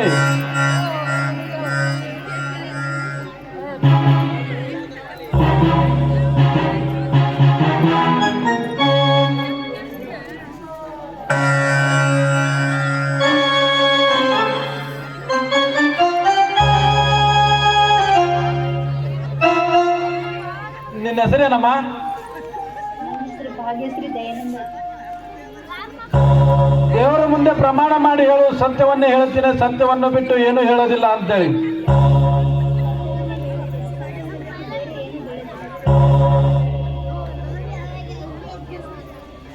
ನೋಡಮ್ಮ, ಸೋಮಶೇಖರ ನಿನಗೇನಾಗ್ಬೇಕು? ಸೋಮಶೇಖರ ನನ್ನ ಮೈದನ ಆಗ್ಬೇಕು. ಸುಳ್ಳ, ಅವನೊಬ್ಬ ನಿನ್ನ ಲವ್ವರ್. ನೀನು ಕಾಲೇಜ್ ಕಲಿಯುವಾಗ ನೀನು ಅವನು ಸದ್ಯ ಪ್ರೇಮ ಚೆಲ್ಲಾಟ ಆಡಿದಿರಿ. ನಾನು ಕಾಲೇಜು ಕಲಿತಿರುವಾಗ ಸೋಮಶೇಖರ್ ಜೊತೆ ಮದುವೆ ಆಗ್ತೀನಿ ಅಂತ ಮಾತು ಕೊಟ್ಟಿದ್ದು ನಿಜ, ಆದ್ರೆ ಪ್ರೇಮಿಸಿದ್ದು ಸುಳ್ಳು. ಹಾಗಿದ್ರೆ ಈ ಫೋಟೋ ಯಾರ್ದು?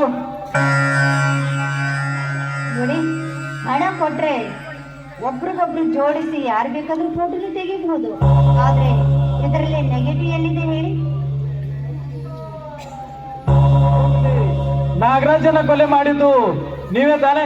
ಇಲ್ಲ, ನಾಗರಾಜನ ಕಾಲೇಜ್ ವಿಷಯ ನನಗೇನು ಗೊತ್ತಿಲ್ಲ. ಸುಳ್ಳು, ನೀವು ನಾಗರಾಜನ ಕೊಲೆ ಮಾಡ್ಲಕ್ ಹೋಗಿದ್ರಿ. ಆ ಜಾಗಿಗೆ ಸಿದ್ದರಾಮಪ್ಪ ಮಲಗಿದ್ದ ಅವತ್ತು ನೀವು ಮಾಡಿದ್ದು ಸಿದ್ದರಾಮಪ್ಪನ ಕೊಲೆ, ಹೌದಲ್ಲ? ಸುಳ್ಳು ಸರ್, ಇವ್ರು ಸುಳ್ಳು ಹೇಳ್ತಾ ಇದ್ರೆ. ಸಿದ್ದರಾಮಪ್ಪರವರು ನನ್ನ ತಂದೆ ಆಗ್ಬೇಕು ಸರ್. ಒಡ ಹುಟ್ಟಿದ ತಂದೆಗೆ ಮಗಳು ಕೊಲೆ ಮಾಡಲು ಮನಸ್ಸು ಮಾಡುತ್ತಾಳೇನು ಸರ್? ಆದ್ರೆ ಒಂದು ದಿನ ನಾಗರಾಜ ನನ್ನನ್ನು ಕೆಳಕಲು ಬಂದಿದ್ದ ಸರ್. ಎಲ್ಲಿ, ಯಾವಾಗ, ಎಷ್ಟು ಗಂಟೆಗೆ? ಸರ್, ಸುಮಾರು 10 ವರ್ಷಗಳ ಹಿಂದೆ ನಾನು ಕಾಲೇಜು ಓದುತ್ತಿರುವಾಗ ವಾಕಿಂಗ್ ಅಂತ ಸುತ್ತಾಡ್ಕೊಳ್ಳಲಿಕ್ಕೆ ಬರಲಿಕ್ಕೆ ಬಂದೆ. ಆದ್ರೆ ಆವತ್ತು ನಾಗರಾಜ ನನ್ನನ್ನು ಕೆಣಕಲು ಬಂದ. ಅದನ್ನು ತಡೆಯಲು ನನ್ನ ಮಾನ ಪ್ರಾಣವನ್ನು ಕಾಪಾಡಿದ ಕೃಷ್ಣನೇ. ಬೇಕಾದ್ರೆ ಕೃಷ್ಣನ್ನೇ ಕೇಳಕ್ ಹೋಗಿ ಸರ್. Order, order. ಇದು ನ್ಯಾಯಾಲಯ. ನೀವು ಹೇಳುವ ವಿಷಯಕ್ಕೆ ಇಲ್ಲಿ ಸ್ಪಂದವಿಲ್ಲ. ಬೇಕಾದರೆ ನೀವು ಪ್ರೈವೇಟ್ ವಕೀಲರನ್ನು ನೇಮಿಸಿಕೊಳ್ಳಿ. ಇಲ್ಲಿಗೆ ಕೇಸಿಗೆ ಸಂಬಂಧಪಟ್ಟ ವಿಷಯಗಳಷ್ಟೇ ಸೀಮಿತ. ಸರಿ ಸರ್, ಮುಂದೆ ಏನಾಯ್ತಮ್ಮ? ನೋಡಿ ಸರ್, ಅದೇ ಹಳೆ ದ್ವೇಷವನ್ನು ಇಟ್ಟುಕೊಂಡು ನಾಗರಾಜ ನನ್ನ ಗಂಡನ ತಂಗಿಯನ್ನ ಮದುವೆ ಮಾಡಿಕೊಂಡು ನಮ್ಮ ಸಂಸಾರವೆಲ್ಲ ಛಿದ್ರಾಗಿ ಮಾಡಿದ್ರು. ಮುಂದೆ ಒಂದು ದಿನ ಅಲ್ಲೊಂದು 4/93 ನಾನು ಹೊಟ್ಟೆ ಪಾಡಿಗಾಗಿ ಸಾಯಂಕಾಲ ನಾನು ಕೆಲಸ ಮಾಡುತ್ತಿರುವಾಗ ಆವಾಗ ನಾಗರಾಜನ ನನ್ನ ಕೆಣಕಲು ಬಂದಾಗ ನಾನು 8 ವರ್ಷದ ಮಗು ತಡೆಯಲು ಬಂದ. ಆದರೆ ನನ್ನ ಮಗುವನ್ನು ಅಪಹರಿಸಿಕೊಂಡು ಹೋಗಿದ್ದರು ಸರ್. ಇನ್ನಾದರೂ ನಾಪತ್ತೆ ನನ್ನ ಮಗು. ನೀವು ಮಧ್ಯರಾತ್ರಿ ಅವರ ಮನೆಗೆ ಯಾಕೆ ಹೋದ್ರಿ?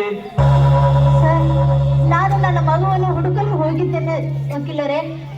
ಆದರೆ ನಿಮ್ಮ ಕೋರ್ಟ್ನಲ್ಲಿ ಏನಿದೆ ಸರ್? ಅದು ಗಂಡ ಜೂಜು. ಅದನ್ನು ಸ್ವಲ್ಪ ಕೊಡ್ತೀರಾ ಕೈಯಲ್ಲಿ?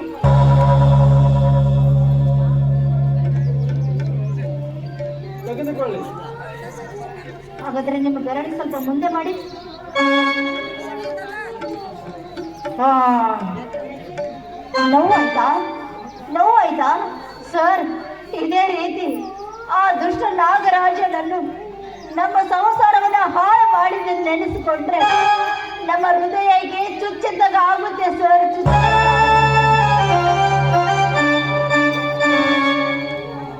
ನೀನ್ ಹೇಳಿಕೆ ನೋಡಿದ್ರೆ ನೀನೊಬ್ಬಳು ಲಜ್ಜೆಗೆಟ್ಟ ಹೆಣ್ಣು ಅಂತ ಅನ್ಸುತ್ತೆ. ಸರ್, ಬಾಯಿ ಬಿಗಿ ಹಿಡಿದು ಮಾತನಾಡ್ರಿ.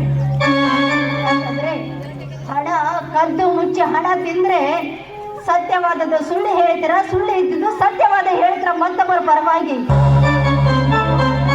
ಮತ್ತು ದಲ್ಲಾಳಿ ಗಂಡಸು ಅಂತ ನನಗೆ ಹೀಗೆ ಚೆನ್ನಾಗಿ ಅರ್ಥವಾಗುತ್ತೆ. Order order. ವಕೀಲರೇ, ನ್ಯಾಯಾಲಯದಲ್ಲಿ ಅವಾಚ್ಯ ಶಬ್ದಗಳನ್ನು ಬಳಸಬಾರದು. ಕೇಸಿಗೆ ಸಂಬಂಧಪಟ್ಟಿರುವ ವಿಷಯಗಳನ್ನಷ್ಟೇ ಕೇಳಬೇಕು. ಎಸ್ ಸರ್, ನೀನು ಹೋಗ್ಬೋದಮ್ಮ. दयानंद बाबू हाजिर है, हाजिर है, हाजिर है.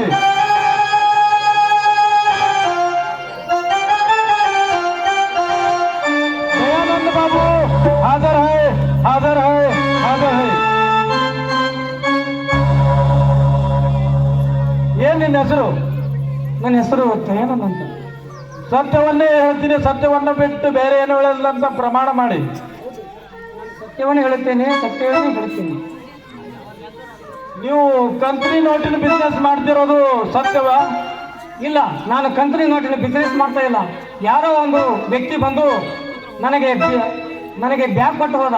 ಆದರೆ ಆ ವ್ಯಕ್ತಿ ಯಾರು ಅಂತ ನನಗೆ ಗೊತ್ತಿಲ್ಲ. ಮುಚ್ಚಿ ಮುಚ್ಚಿ ಹಾಕುವ ಉದ್ದೇಶ ಇಟ್ಕೊಂಡು ಮಾತಾಡ್ತಾ ಇರೋದು ಹಾಗನ್ಸುತ್ತೆ. ನೀವಿಬ್ರು ಗಂಡ ಹೆಂಡತಿ ಸಿಕ್ಕಿ ಬಿದ್ದೀರಾ? ಯಾವ ಹೆಂಡತಿ, ಯಾವ ಗಂಡ? ನನಗೇನು ಸಂಬಂಧವಿಲ್ಲ ನನ್ನ ಹೆಂಡತಿ.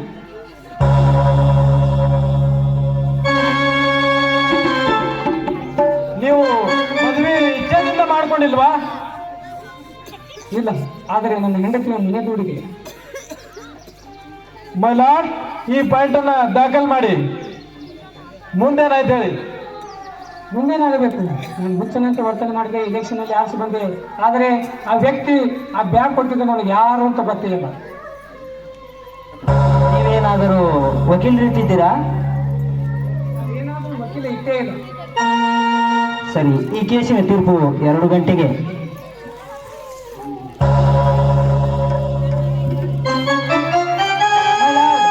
ಈ ಕೇಸಿನ ಪರವಾಗಿ ವಾದಿಸಲು ನಾನಿದ್ದೀನಿ. ದಯಮಾಡಿ ನನಗೆ ವಾದ ಮಾಡಲು ಅವಕಾಶ ಕೊಡಬೇಕು. ಗ್ರಾಂಟೆಡ್. ನಾಗರಾಜನ ವ್ಯಕ್ತಿಯನ್ನು ಕರೆಯಬೇಕು. नागराज हाजिर है, हाजिर है, हाजिर है.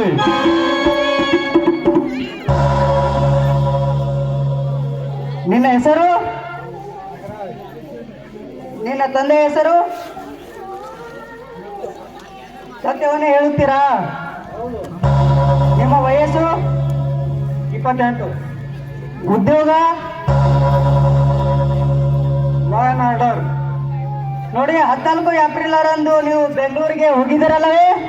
ನಾನು ರಾಜಕಾರಣಿ ವ್ಯಕ್ತಿ, ಆಗಾಗ ಬೆಂಗಳೂರಿಗೆ ಹೋಗ್ತಾ ಇರ್ತೀನಿ. ಸರಿ, ಆ ದಿನ ನೀವು ವುಡ್ಲ್ಯಾಂಡ್ ಹೋಟೆಲ್ನಲ್ಲಿ ರೂಮ್ ಹಿಡಿದಿದ್ದೀರಿ. ಆ ದಿನ 1:30 ಸೆಕೆಂಡ್ ಪಿಕ್ಚರ್ ಬಿಟ್ಟಾಗ ಗಿಡದ ಕೆವಿ ನೆರಳಿನಲ್ಲಿ ಕುಂತಿದ್ರಿ. ಬ್ಯಾಂಕ್ ಮ್ಯಾನೇಜರ್ನಾದ ಜಗನ್ನಾಥ್ ನೀವು ಎಂಬ ಪರಿಚಯ ವ್ಯಕ್ತಿಯಾದ ಅವರು ನಿಮಗೆ ಡ್ರಾಪ್ ಕೊಡಲು ಬಂದಿದ್ರು. ಕಾರು ನಿಲ್ಲಿಸಿದರು. ತಕ್ಷಣ ನೀವು ಸ್ವರ್ಣಗಳನ್ನು ನಿನಗೆ ಕೊಡದೆ ಜಗನ್ನಾಥರಿಗೆ ಕೊಟ್ಟಿದ್ದಕ್ಕೆ ದ್ವೇಷ ನಿಮ್ಮ ಮನಸ್ಸಿನಲ್ಲಿ ಕುದಿಯುತ್ತಿತ್ತು.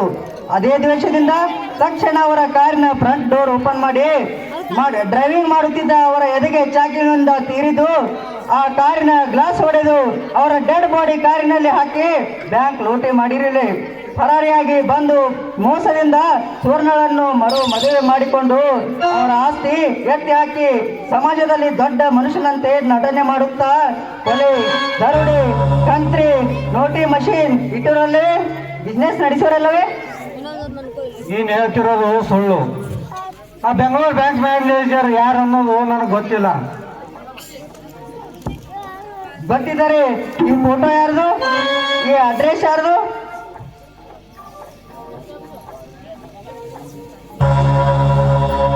ಯಾಕೆ ಸುಮ್ಮನಾದ್ರಿ? ಈ ಫೋಟೋ ನಿಮ್ದೇ ತಾನೇ? ಸುಳ್ಳು. ನಾನು ಮನೆ ಬಿಟ್ಟು ಎಲ್ಲಿ ಹೋಗಿಲ್ಲ. ಮೈಲಾರ್ಡ್, ಸುವರ್ಣಗಳನ್ನು ತನಗೆ ಕೊಡಲಿಲ್ಲವೆಂಬ ಉದ್ದೇಶಕ್ಕಾಗಿ ಬ್ಯಾಂಕ್ ಮ್ಯಾನೇಜರ್ನನ್ನು ಕೊಲೆ ಮಾಡಿದ್ದಾರೆ. ಭಾಗ್ಯಶ್ರೀ ಅವರ ಕಾಮಕ್ಕೆ ಬಲಿಯಾಗಲಿಲ್ಲವೆಂಬ ಉದ್ದೇಶಕ್ಕಾಗಿ ಅವರ ಮಗನನ್ನು ಅಪಹರಿಸಿದ್ದಾರೆ.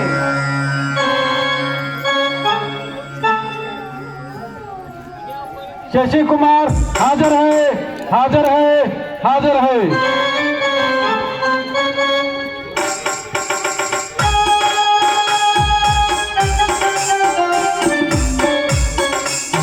ನೋಡು ಮಗು, ಈಗ 2 ದಿನಗಳ ಹಿಂದೆ ನಿನ್ನ ತಾಯಿಯನ್ನು ಕೊಲೆ ಮಾಡಲು ಬಂದವರು ಯಾರಂತ ಹೇಳ್ತೀಯಾ?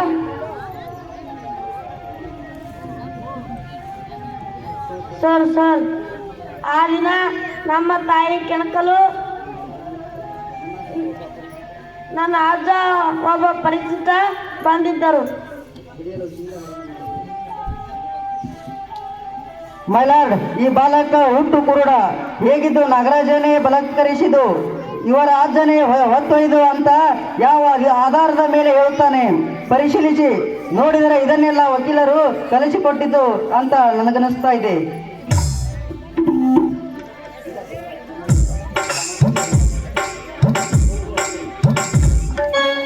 ವಾದ ವಿವಾದಗಳನ್ನು ಪರಿಶೀಲಿಸಿದ ನಂತರ ನ್ಯಾಯ ನಿರ್ಣಯ ಅಂತಿಮ ಗಳಿಗೆಯಲ್ಲಿ ಈ ರೀತಿ ಇದೆ. ಕೊಲೆ, ದರೋಡೆ, ಹೆಣ್ಣು ಮಕ್ಕಳ ಶೀಲಹರಣ, ಬಂದೂಕಿನ ಕಾರ್ಖಾನೆ ಗುಪ್ತವಾಗಿ ಮನೆಯಲ್ಲಿ ಸ್ಥಾಪಿಸಿಕೊಂಡು ಸರ್ಕಾರದ ಕಣ್ಣಿಗೆ ಮಣ್ಣುಗ್ಗಿ ಬ್ಯಾಂಕ್ ಮ್ಯಾನೇಜರ್ ಕೊಲೆ ಮಾಡಿ ದೇಶದ್ರೋಹಿ ಕೆಲಸ ಮಾಡುತ್ತಿದ್ದ ವ್ಯಕ್ತಿ ನಾಗರಾಜ್ ಎಂದು ಸಾಕ್ಷಿ ಪುರಾವೆ ಹಾಗೂ ಕ್ಯಾಸೆಟ್ ಮತ್ತು ಸಿಐಡಿ ಇನ್ಸ್ಪೆಕ್ಟರ್ ಹೇಳಿಕೆಗಳಿಂದ ನ್ಯಾಯಾಲಯಕ್ಕೆ ತಿಳಿದು ಬಂದಿದ್ದರಿಂದ ನಾಗರಾಜ್ ಮತ್ತು ಅವನ ಸಹಾಯಕರಾಗಿ ನಡೆದ ಭಗತ್ ಸಿಂಗ್ ಮತ್ತು ಸಿದ್ದರಾಮಪ್ಪ ವಣಕಿ ಎಂಬುವವರಿಗೆ ನ್ಯಾಯಾಲಯ ಇಂಡಿಯನ್ ಪಿನಲ್ ಕೋಡ್ 304 ಪ್ರಕಾರ ಮರಣದಂಡನೆ ವಿಧಿಸಿದೆ. ಇದುವರೆಗೆ ಅಪರಾಧಿ ಸ್ಥಾನದಲ್ಲಿದ್ದ ಭಾಗ್ಯಶ್ರೀ ದಯಾನಂದರನ್ನು ನಿರ್ದೋಷಿಗಳೆಂದು ಕೋರ್ಟ್ ಅವರನ್ನು ಬಿಡುಗಡೆ ಮಾಡಿದೆ ಮತ್ತು ಸರ್ಕಾರದ ಆದೇಶಕ್ಕೆ ಕೊಲೆ ಕೇಸನ್ನು ಕೈಗೆತ್ತಿಕೊಂಡು ಅನೇಕ ವರ್ಷಗಳಿಂದ ನಟಿಸಿ ಕೊಲೆಗಾರನನ್ನು ಹಿಡಿದು ಕೊಟ್ಟು ಸರ್ಕಾರದ ಕೀರ್ತಿ ತಂದ ಸಿಐಡಿ ಇನ್ಸ್ಪೆಕ್ಟರ್ ಪ್ರದೀಪರನ್ನು ಕೋರ್ಟ್ ಅಭಿನಂದಿಸುತ್ತದೆ ಮತ್ತು ಯಾವುದೇ ಆಮಿಷ ಬಂಧು ಬಾಂಧವರನ್ನದೇ ಕಾನೂನು ರೀತಿ ಕಾರ್ಯನಿರ್ವಹಿಸಿದ ಪೊಲೀಸ್ ಇನ್ಸ್ಪೆಕ್ಟರ್ ಸೋಮಶೇಖರ್ ಅವರಿಗೆ ಕೋರ್ಟು ನಿಷ್ಠಾವಂತ ಅಧಿಕಾರಿ ಎಂದು ಬಿರುದು ನೀಡಿದೆ. ತಪ್ಪಿಸಿಕೊಳ್ಳುವ ಹಂತದಲ್ಲಿ ಭಗತ್ ಸಿಂಗನನ್ನು ಜೀವದ ಪರಿವು ಇಲ್ಲದೆ ಬೆನ್ನಟ್ಟಿ ಸಕಾಲಕ್ಕೆ ನ್ಯಾಯಾಲಯಕ್ಕೆ ತಂದು ಒಪ್ಪಿಸಿದ ಚನ್ನಪ್ಪ ಚಟ್ನಿ, ಸಂಗವ್ವ ಹುರ್ಕಡ್ಲಿ ಇವರಿಗೆ ಕೋರ್ಟು ಋಣಿಯಾಗಿದೆ. ತಾನು ಬಾಲಕನಾಗಿದ್ದರೂ ಧೈರ್ಯವಾಗಿ ಕೋರ್ಟಿನ ಎದುರಿಗೆ ಹೇಳಿಕೆ ನೀಡಿ ಕೇಸಿನ ನಿಜಾಂಶ ಬಯಲಿಗೆ ತಂದ ಶಶಿಕುಮಾರನಿಗೆ ಕೋರ್ಟು ಅಭಿನಂದನೆ ಸಲ್ಲಿಸುತ್ತಿದೆ.